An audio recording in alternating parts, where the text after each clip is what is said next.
Good morning, students. I am Pankaj Mishra, your physics teacher, here again with a new video on physics class. Students, in my last video, we have just finished off with the third chapter, that was Newton's law of motion. So, in this video today, we'll be starting with the new chapter, that is pressure in fluids.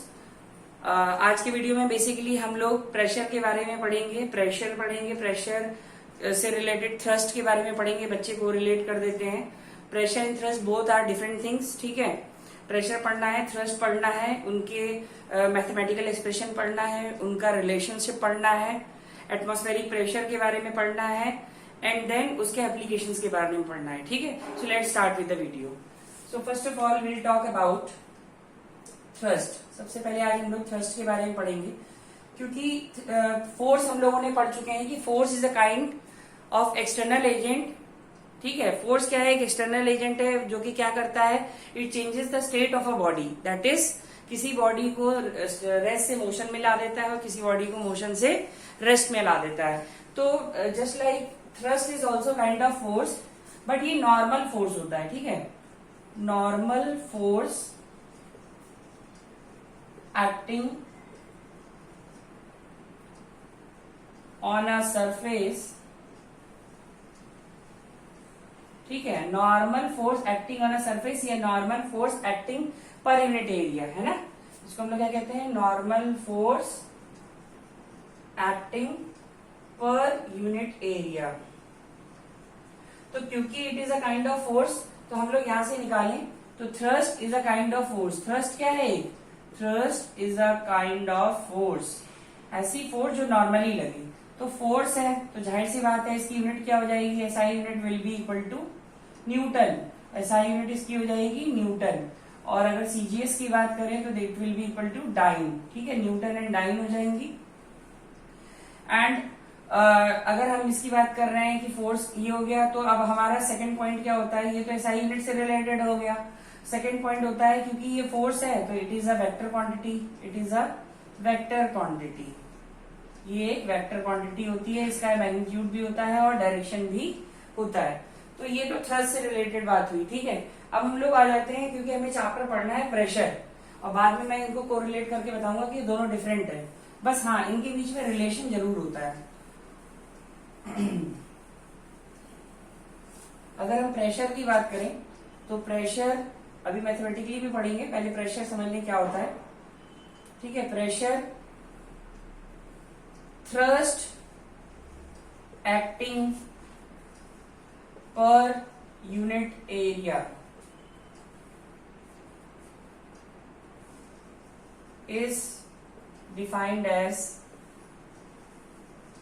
pressure.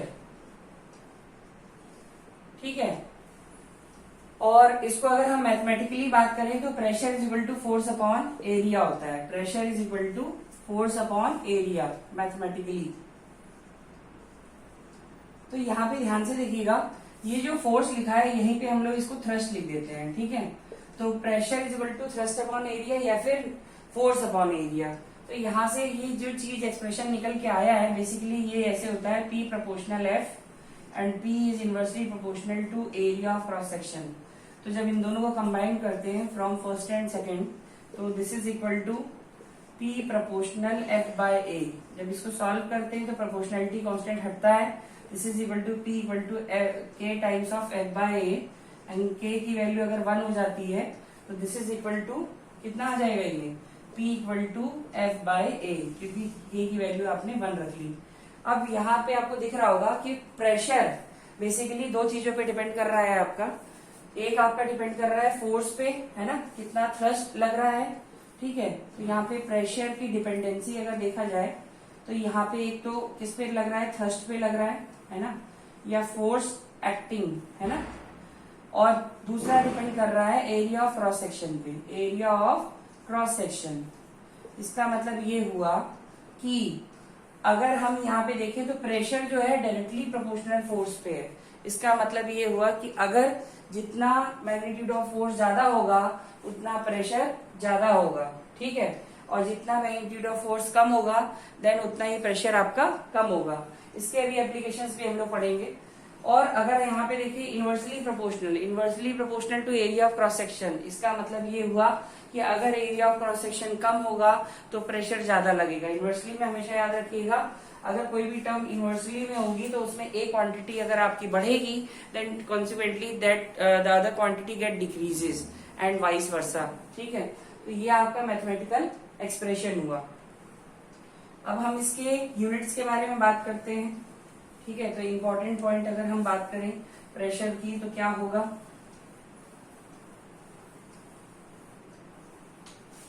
Pressure का ही देख रहे हैं हम लोग। तो इसमें ये होता है इसकी एसआई यूनिट, इट्स देखिए एसआई यूनिट निकालने का एक तरीका ये भी है, आपको मैंने बताया, फॉर्मूला पता होना चाहिए, P equal to F by A सबको पता है। अब फोर्स की यूनिट होती है न्यूटन। ठीक है, फोर्स की यूनिट होती है न्यूटन, एरिया की होती है मीटर स्क्वायर। तो प्रेशर की एसआई यूनिट निकल के आ गई, एसआई यूनिट इज न्यूटन पर मीटर स्क्वायर एंड सीजीएस कितनी हो जाएगी, ध्यान से देखिएगा, सीजीएस विल बी न्यूटन का डाइन हो जाएगा और इसका कितना हो जाएगा, सेंटीमीटर स्क्वायर। ये आपकी यूनिट्स आ गई। अब ये तो आपको पता है कि ये आपकी वेक्टर क्वांटिटी और ये स्केलर क्वांटिटी, लेकिन ओवरऑल अगर हम बात करें तो pressure is a scalar quantity. बच्चे वेक्टर मार के आ जाते हैं, pressure is a scalar quantity, it has only magnitude. ठीक है, नो डायरेक्शन।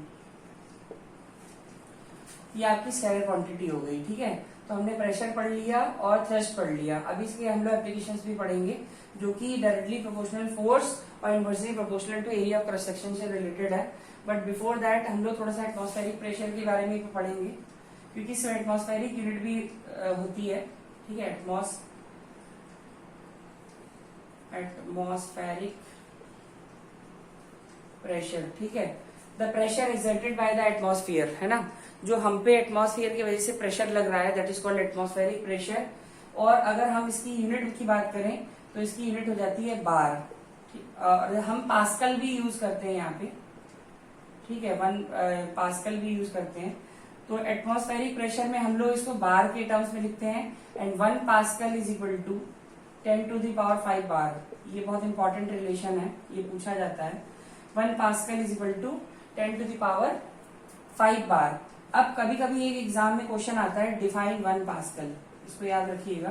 तो डिफाइन 1 पास्कल की जब बात आएगी तो आप यहां से मैथमेटिकली लीजिए, P की जगह आप लोग लिखिए 1 पास्कल, ठीक है, और F की जगह लिखिए 1 न्यूटन और एरिया की जगह लिखिए 1 metre square.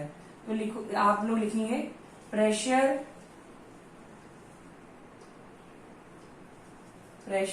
exerted on a body is said to be 1 Pascal if a force of 1 Newton acts on a surface area of 1 meter square। इतना आसान हो गया। देखिए, तो अगर आपको फॉर्मूला पता है, ठीक है, अगर आपको फॉर्मूला पता है कि मैथमेटिकल एक्सप्रेशन क्या है, तो आप डायरेक्टली वहां से भी 1 पास्कल या किसी भी चीज की यूनिट आपको पता है तो आप उससे रिलेटेड निकाल सकते हैं। तो मैंने क्या किया, यहाँ पे प्रेशर की जगह 1 पास्कल लिख दिया, फोर्स की जगह 1 न्यूटन लिख दिया, एरिया की जगह 1 मीटर स्क्वायर रख दिया। तो a pressure exerted on a body is said to be 1 pascal if a force of 1 newton acts on a unit surface area, ठीक है, unit surface area of 1 metre square. ये आपका क्या हो गया, बेसिकली प्रेशर के बारे में हो गया। ठीक है, तो हम लोगों ने ये भी पढ़ लिया कि एटमॉस्फेरिक प्रेशर क्या है, उसकी यूनिट किस तरीके से है और 1 पास्कल कैसे लिखते हैं। ठीक है, अब हम लोग थोड़े से एप्लीकेशंस के बारे में बात कर ले, प्रेशर से रिलेटेड, जो हमने फोर्स और उसकी बात किया है। ठीक है, एप्लीकेशंस की बात कर लें तो एप्लीकेशंस में आपने देखा होगा कि हमें बेसिकली किस किस के बारे में पढ़ना है। एक तो फोर्स अप्लाइड है ना, इसके मैग्नीट्यूड से रिलेटेड, और दूसरा एरिया ऑफ क्रॉस सेक्शन। तो इनके जनरल एग्जांपल आप लोग देखिए कैसे होते हैं। फोर्स अप्लाइड की बात करें, जैसे अगर हमने देखा होगा कि नाइफ आपने देखा है तो उसमें 2 एज होता है, एक ब्लंट होता है और एक आपका शार्प एज होता है ना। तो जो शार्प एज होता है उससे अगर आप काटते हैं तो क्या होता है, लेस एफर्ट लगा के आप इजीली उसको कट डाउन कर लेते हैं, बिकॉज प्रेशर ज्यादा लगता है, शार्प एज पे प्रेशर ज्यादा लगेगा, ठीक है, क्योंकि फोर्स ज्यादा अप्लाई होगी। तो लेस एफर्ट लगा के भी आप इजीली उसको कट कर लेते हैं।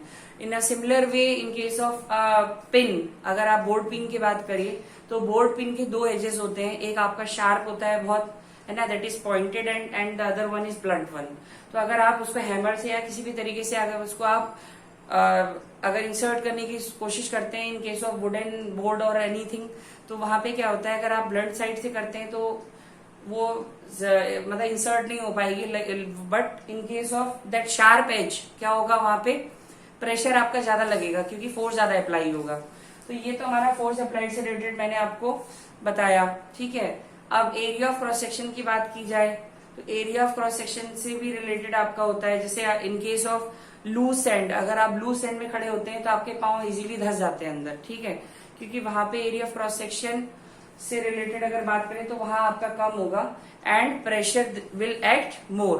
तो प्रेशर ज्यादा होगा, एरिया ऑफ क्रॉस सेक्शन कम होगा, तो क्या होगा, you will get inside that. But in case of hard surface, ठीक है, या सैंड की बात कर लें तो इन दैट केस आपको आपके पांव अंदर नहीं जाएंगे, ठीक है। तो इससे हमें ये पता चलता है कि अगर फोर्स ज्यादा अप्लाई होगी, that is if the magnitude of the force is more, then in that case what will happen, जो आपका प्रेशर होगा ज्यादा लगेगा and vice versa. Similar in case of area of cross section, if the area of cross section is less, अगर area of cross section आपका कम होगा तो प्रेशर आपका ज्यादा लगेगा। So student, this was all for today, ठीक है। आज के लिए हम लोग यहीं पे ये लेक्चर खत्म करते हैं। So just go through my video, आज का वीडियो को अच्छे से देखिएगा। Try to learn the important keywords that I have told you, try to write them and learn it. Thank you for today.